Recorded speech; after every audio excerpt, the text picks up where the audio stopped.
जलाल भाई को साथ सलाम, उनकी अज़मत को साथ सलाम, इनके अल्फ़ाज़ को साथ सलाम। अल्लाह सुब्हानहू व तआला आपका ज़ोर कलम, ज़ोर बाज़ू, ज़ोर गोयाई बढ़ाए। बहुत खूबसूरत बात की और काश ये जज़्बा सबके अंदर मौजूद हो। मसला मुसलमान का तो है ही ये डॉक्टर साहब, वो कहते हैं ना शायर के मुसलमानों की तरह दफ़अतन पुरजोश हो जाना, फिर उसके बाद सदियों के लिए खामोश हो जाना।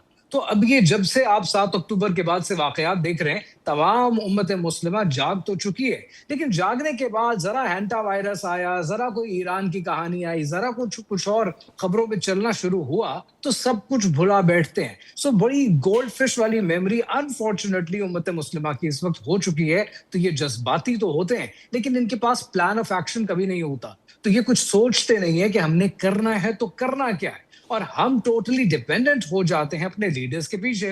मैं अक्सर दोस्तों को ये बात कहता हूँ। मैं कहता हूँ कि जी इस मुल्क में हमारे यहाँ पार्लियामेंट भी है, हमारे यहाँ सेनेट भी है, हमारे यहाँ प्रोविंशियल असेंबलीज भी हैं। कुछ जगहों पे आपको बल्दियाती इलेक्शन भी होते हुए नज़र आएँगे, यूनियन काउंसिल के इलेक्शन हो रहे होंगे।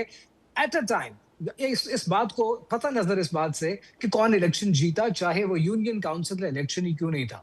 इस बात से कतई नज़र इस मुल्क में हर लम्हे 8 से 12,000 लोग मौजूद होते हैं, जो ख्वाब देखते हैं कि लीडरशिप में आने का और एक दिन प्राइम मिनिस्टर बनने का, चाहे वो यूनियन काउंसिल का लीडर ही क्यों नहीं या एमपीए क्यों नहीं है, वो भी प्राइम मिनिस्टर बनने का ख्वाब देखते हैं और ख्वाब देखने में तो कोई टैक्स नहीं है। सो आज इस मुल्क में 8,000, 10,000, 12,000 लोग हर वक्त तैयार हैं लीडरशिप के लिए। मुसीबत ये है कि हमारे पास लीडरशिप के लिए तो चेन मौजूद है, लेकिन मुफक्किर कोई मौजूद नहीं है जो डायरेक्शन दे सके कि इस कौम को लेकर कैसे चलना है। आज अगर आप यूनाइटेड स्टेट्स ऑफ अमेरिका को देखते हैं, आज भी हंटिंगटन का बनाया हुआ फॉर्मूला चल रहा है। पिछले 40 साल से वो उसी पर पैरा है, अमल पैरा है और उस पर काम कर रहे हैं। देखिए हम सोचते नहीं हैं और हमने अपनी सोच को बंद कर दिया है। इसीलिए अल्लाह सुब्हानहू व तआला ने जगह-जगह कहा है, क्या तुम गौर और फ़िक्र नहीं करते? सोचते नहीं हो?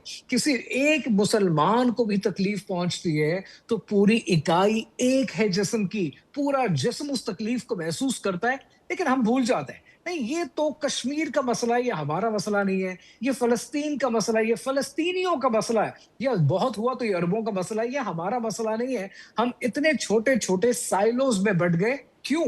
क्योंकि आपको साइलोज़ में बाँटा गया। आपको उम्मत बनने से पहले आपको मलूकियत दे दी गई, आपने अपने-अपने मुल्क पकड़े और अपनी रियासत को, अपनी ज़मीन बाँटना शुरू कर दिया और उस ज़मीन की अहमियत बढ़ा दी। तो आज आपको खित्तों में बाँट दिया गया है।